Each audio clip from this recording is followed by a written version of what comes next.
people protesting because they're hungry. The U.S.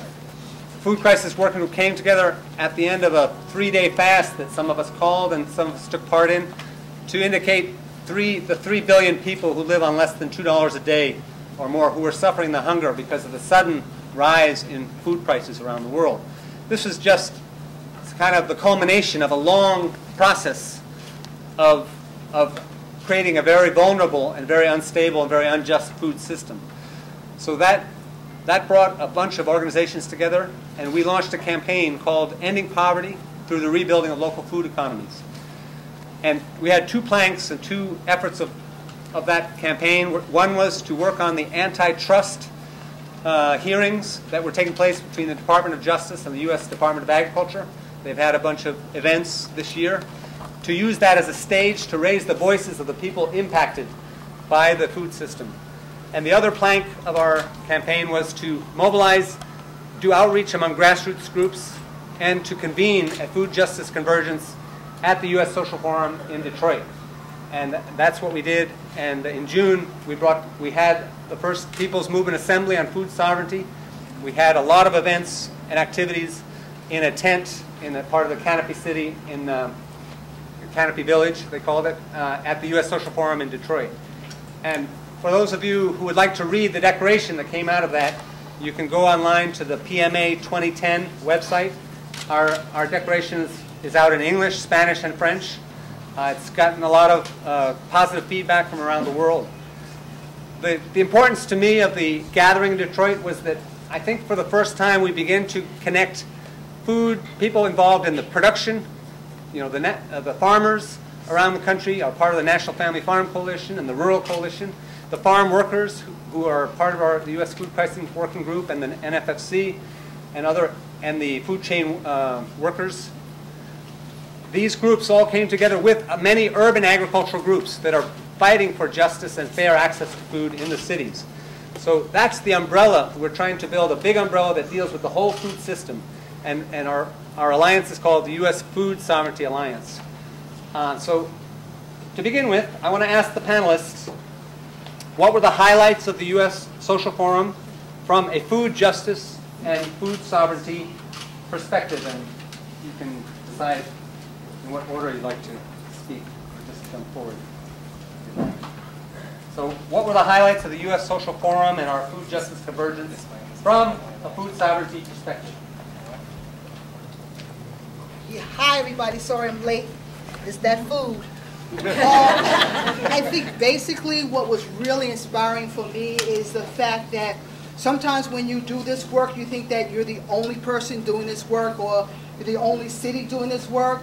And to be in Detroit at the time and to see so many people with light ideas, working hard, really doing the same thing in terms of social justice, making sure that people understand that food is a right and not a privilege.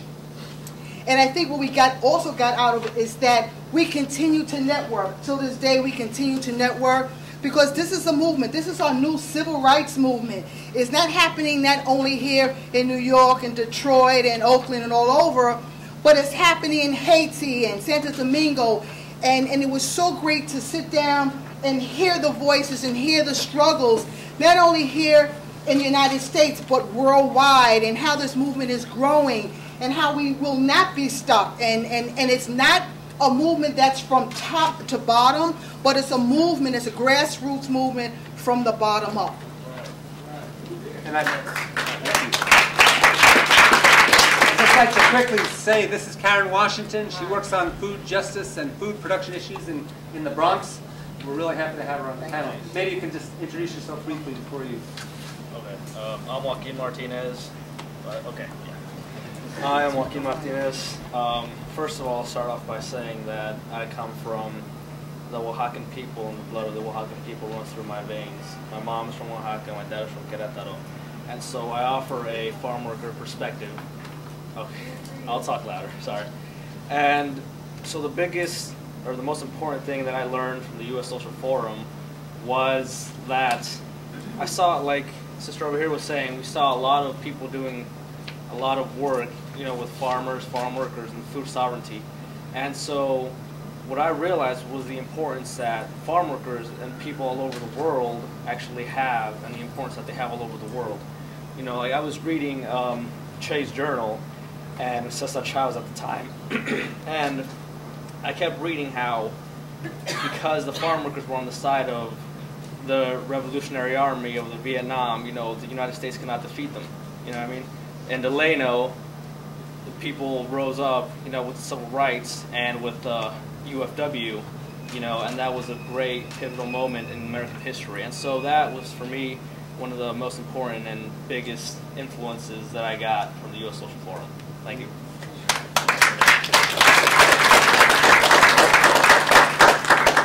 Hi, I'm Neferra. I'm from the Detroit Black Food Security Network, Detroit Black Community Food Security Network, from Detroit, Michigan.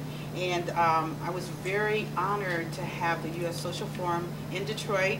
What I got most out of it is that, you know, like Karen was saying, sometimes you're so busy in your struggle, in the work that you're doing, that you feel that you're the only one doing it. And so we're fighting for food justice in Detroit because, you know, I live in Detroit and we don't have grocery stores or access to fresh produce unless we're living on the east side, can't go to a market in our neighborhood. I have to go to another city to get fresh fruit from a fruit market. And that's the closest one for me, you know, but we're at the same time, we're littered with all sorts of fast food restaurants and buying food from party stores and liquor stores is where a lot of people's main meals come from. And to see other people with that struggle, and it was so encouraging. And when I saw my Haitian brothers and with everything that they were going through, they took time from what they were doing to come and to share what they shared with us. It really, really touched me. And to see people from all over the world having the same struggle that we're having also. And so it's encouraging. In a way, it's sad because we're all dealing with the same thing, but it's encouraging to know that we're all working together. And if everybody work together on one thing, it becomes a movement. And so there I can see the light at the end of the tunnel. Thank you.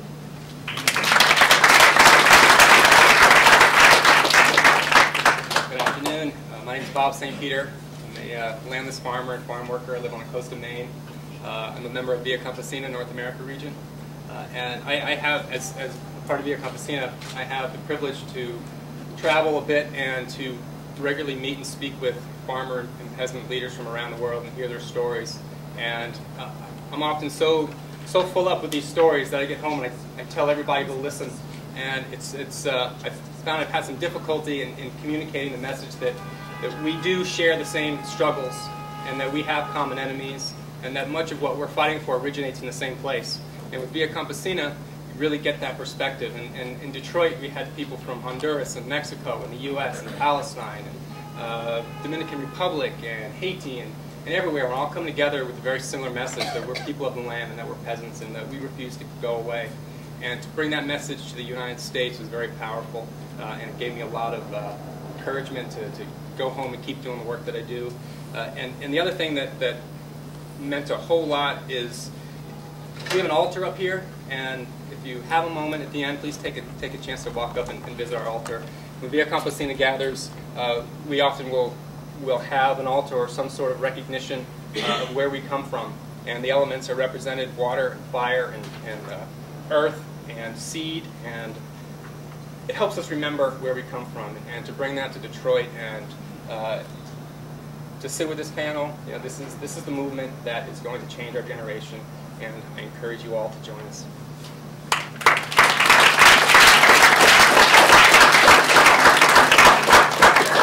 My name is Ben Holland. I work for the Muskogee Food Sovereignty Initiative out of Oklahoma. And one of the things that I see is a repeat of history that is happening, but on a level of where it is the people, all people coming together. At the U.S. Social Forum, I find that there is the same attitude that existed earlier on in the late 1700s and the early 1800s about protecting the food and, of course, the ecology. And so, but back then, the repercussions were severe for the indigenous people. You know, we had people like Pontiac who came and wanted to unite the people on a common cause. Then we were the majority in a democracy who didn't have a right to vote. And then came Tecumseh. And Tecumseh comes from the Muskogee people right here in this region here. Uniting the people to protect, again, and wanting to protect the traditional food of the indigenous people, and to avoid all the new technologies that was coming in, because the word was that we were eventually going to turn the technology upon ourselves. And so we kind of see a little bit of that happening. And so today we are creating what I say a revolutionary song. And so in these songs that we are creating, it's the footsteps that keep the beat of the people moving together.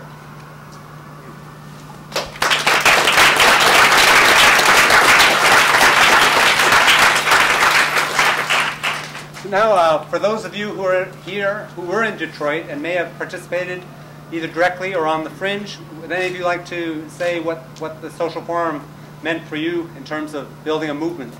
And I have been a part of the Community Food Security Coalition as a past board member and president, but I'm also became a part of the social movement when I attended one of the meetings that Stephen alerted to that was in Washington, D.C. about a year ago.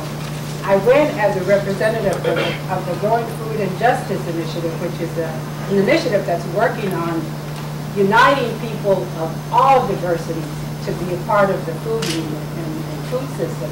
And in attending that meeting a year ago, and then going into the social forum in Detroit, that one afternoon we broke out into different groups, and it was really cool because we were out in the tent city, which was like not at all in the Cabo Hall. If you've ever been to Detroit. What was interesting about that was that we all broke out into different topics, education and all different levels that we had just written about a year ago. At that point, we were able to sit down and have really good discussions. And then to be able to see that when the declaration actually came out, that when it actually surfaced up on the evening of the social forum was really, really awesome for someone that you're traveling on a journey to see this. But in addition to that, I think what was more inspiring, when I come to this conference today and I see that this crowd is a lot bigger, it keeps growing. So what I'm seeing is it's like a thread that just it continues to be threading this really great movement. And the more that we're threading this, the heavier and the bigger the whole quilt is becoming. So I think, to me, what I experience is that the quilt, the threading of the bringing together of this initiative and itself, this declaration, is by far growing. And I think settings like the social movement, I mean the U.S. Social Forum, what we've started here today, and what we take from today, and don't just listen to it, but we actually take it back to our communities, back to our farms, back to the people that really are wanting us to say what they are not able to say. Not because they're not able to say it. A lot of times, I still look out here and I continue to bring this to the table. I still see a lot of, and I'm sorry, but I still see a lot of white faces.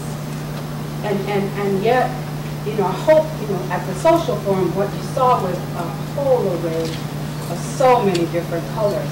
And I hope that we can get to that point, because we really do, this is a great representation, but we need to continue to threading and bringing that voice. And it's not because they're not here, but we need to at least speak out. And this is one great vehicle that I think all of us can continue to look for. Thank you. And when we went around the room and asked people, who they were, where they were from, and what they worked on, we had a third environmentalists, a third vegans, and a third hog farmers. And it made for a really interesting conversation. But the great thing about it, and something that I saw over and over again at the social forum, was that people were really respectful and were listening to each other and were talking about what Bob said, like, so who is our common enemy? and what are the underlying processes that we're all worried about. It wasn't about, you know, all hog farmers are the enemy, you know, eating, all meat eating is a crime. It was, well, what are the big things that we can agree on that are really bad, that can be a basis for working together and making progress. And that was really exciting in comparison even to, you know, meetings I've been to a year ago. And so I feel like this notion about, you know, everybody finding that common ground. Having that global perspective around issues.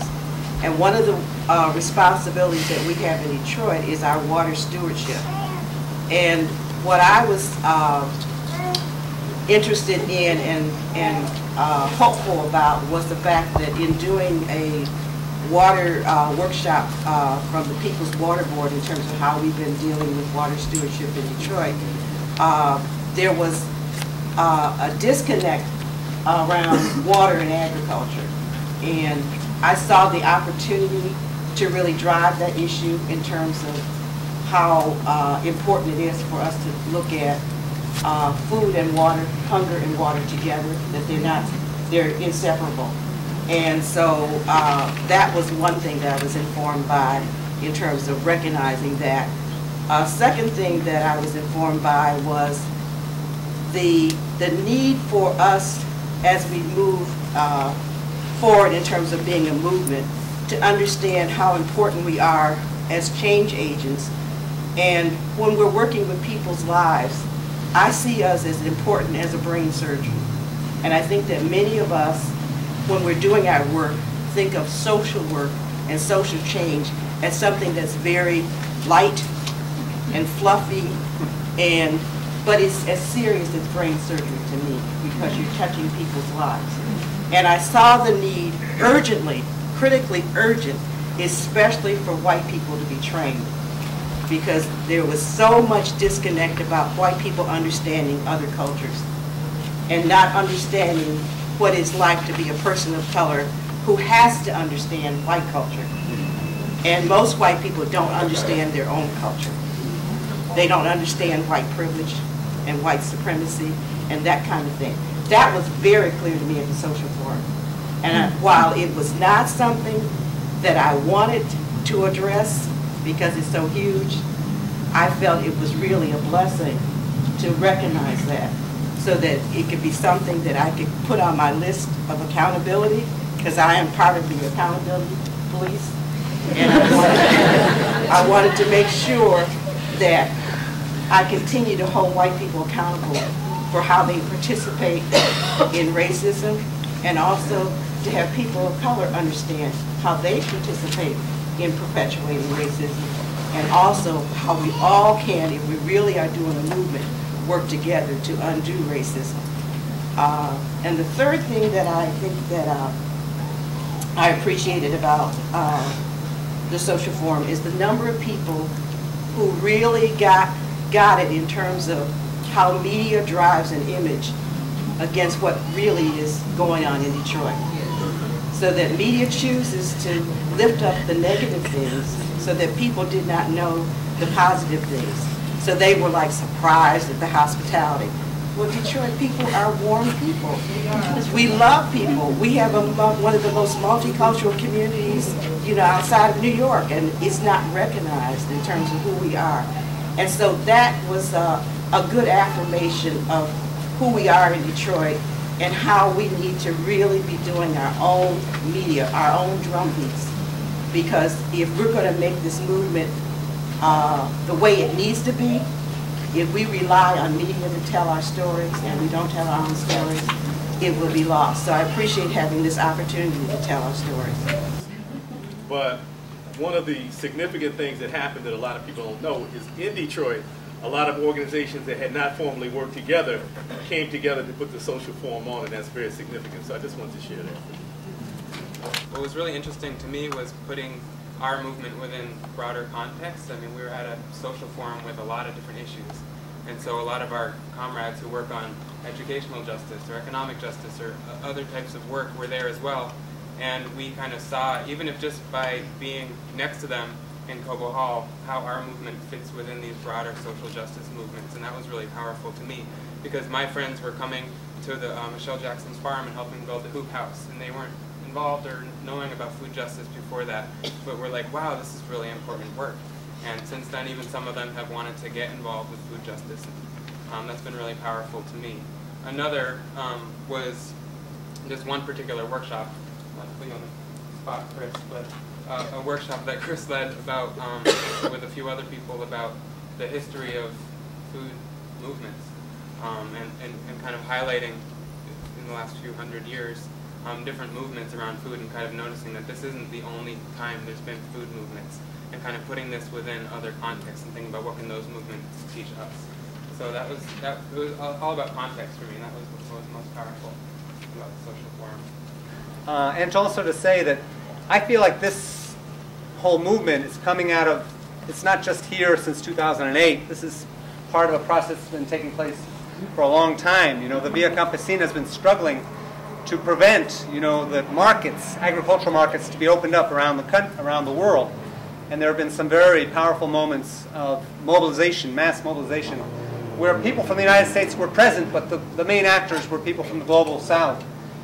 For example, what happened in Cancun when the big powerful wanted to open up all the agricultural markets of the world, but the farmers, the indigenous people, the women, the trade unionists, the students, everyone came together and fought it back, and a Korean gentleman actually gave his life for that cause and martyred himself at the barricades in Cancun. In Hong Kong, the Koreans dove into the bay to swim to where the WTO was trying to negotiate the end of agriculture for small farmers, and they had to call the Coast Guard to get them out of there. Symbolic actions like that that bring the whole world's attention to the injustice that have been taking place. So I feel like we're in the company of many millions of wonderful souls and peasants. Some of us in the global north are also considering ourselves to be peasants in the original sense of the word, which is a person of the land, right? Peasants. It's got a bad rap because of what we learn in our textbooks about the Middle Ages, I guess. Peasants were serfs or something. But peasants, people of the land. So that's part of the identity, and as Bob said, the spiritual elements, we always hold them close to us. The origins, I explained a little bit about the origins of the U.S. Food Sovereignty Alliance, but I'd like to just give you up to date on that. Yesterday, when we marched with leaders of the Restaurant Opportunity Center out to an unscrupulous restaurant in Bourbon Street, we launched our U.S. Food Sovereignty Alliance in that action, because we want our alliance to be an alliance of actions, not just talking and theorizing and strategizing. So yesterday was the official launching. Yesterday was also World Food Day, and that's why it was a good day to do an action like that and launch our Food Sovereignty Alliance. I think it's very exciting to have organizations that represent workers in the food industry, as well as farm workers, indigenous people, farmers, etc., people involved in the whole net of the food system. So the next question I'd like to put to our panelists is, what do you see as the next steps for the food justice, food sovereignty movements coming out of Detroit, coming out of here, and how could the U.S. Food Sovereignty Alliance help support those next steps? I think we've got to look at it in generational terms. And so most pressing, as Rosalinda mentioned, the youth, getting the youth together across the food justice, food system work and movement, and helping them understand that there are structural problems, that there are institutions and there are governments and there are corporations that make the rules from on high, that trickle on down, that affect the food that ends up on our plates. And so having our local food movement, particularly youth, understand that locally we're connected, or globally we're connected locally. And so to that end, my organization in Maine, Food for Maine's Future, the National Family Farm Coalition, Via Campesina, Greenhorns, National Farmers Union of Canada, we are in the early stages of organizing a youth camp, a youth leadership camp. I was fortunate enough to go to one in Mexico with Via Campesina, and it was very inspirational, very transformative, and I'd like to bring young leaders in the food movement out to my home in Maine, where we have an incredible small farm community. It's banding together to do the work on the ground. We're coastal, and so you can come and see what the effects are on corporate consolidation on the fisheries. So you can get a good view of the food system there. And my organization has a small seed farm project that we got started this year. So there's going to be hands-on work, and we're going to talk about seeds. We're going to learn about growing seeds and growing food, and it should be a really good stepping stone towards our long-term movement. So that's one of the things I think that we can be focusing on.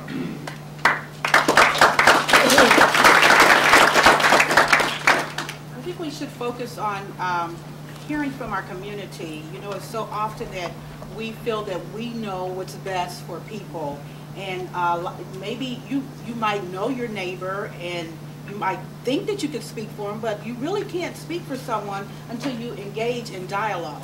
So we have like community forums where we can hear from the community and hear how they feel that we should take, what the next step should be, and then take that collectively, work together, and move forward with that instead of just saying, these people need that. And then, you know, the grassroots community is not these corporations that come into our community and say, well, we think that there should be urban farms in Detroit. And so we're going to come with all these farm equipment and all this stuff, and we're going to plant farms in the city. Grassroots movement means that you're going to get down on your hands and knees in the grass and pull it up by the root. If you're willing to do that, then you're a grassroots person. But if you feel that you can't get your hands dirty and you feel that you can't hear from our people, then you need to stay away from our community, because we know what we want, and so we don't need anyone else speaking for us. So I think that's what our next move should be.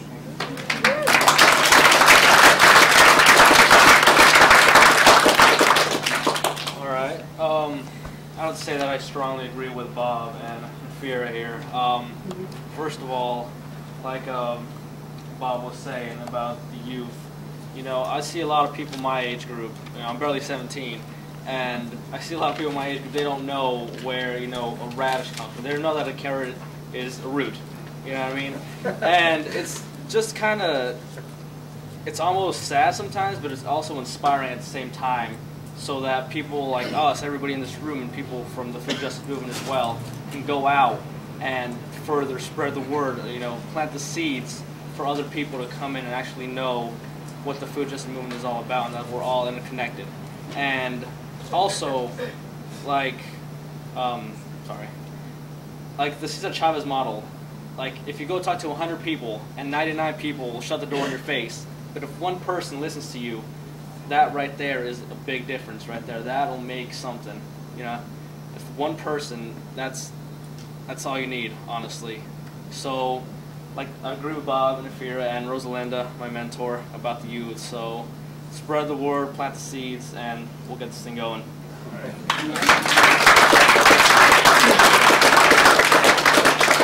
So this gray here is for a reason, and in order for us to move forward, it has to be the elders and the youth connected. And I think in order for us to move forward, we have to know our history and our culture. And so it has to be a meeting of the elders and the youth, talking about the history, talking about where we've been. We can't go forward until we understand that and pass that down to the youth in order to move forward. Number two, diversity is important. We can't talk about sustainable agriculture, sustainability, if it's just one group of people. We all have to be inclusive in this movement. So when you look around and you're in your board meetings or you're in your community meetings and you look around, everyone looks the same, something wrong with that. You know, so I challenge you, when you leave out here today, I challenge you, when you go out and you look around, everyone looks the same, invite someone in different. If you're in a group and everyone is old like me, invite a youngster, and vice versa to the youngsters. You know, because if we're going to move forward, everybody has to be inclusive. And sometimes when the work that we do, we tend to forget that. And like I said, I'm getting old, so, you know, I need to pass it down to other people.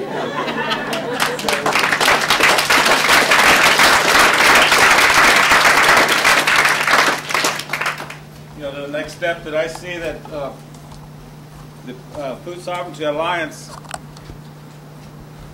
can do that's very helpful is the fact that it's being inclusive. Structurally, politically, socially, everything, because all of us are in this together.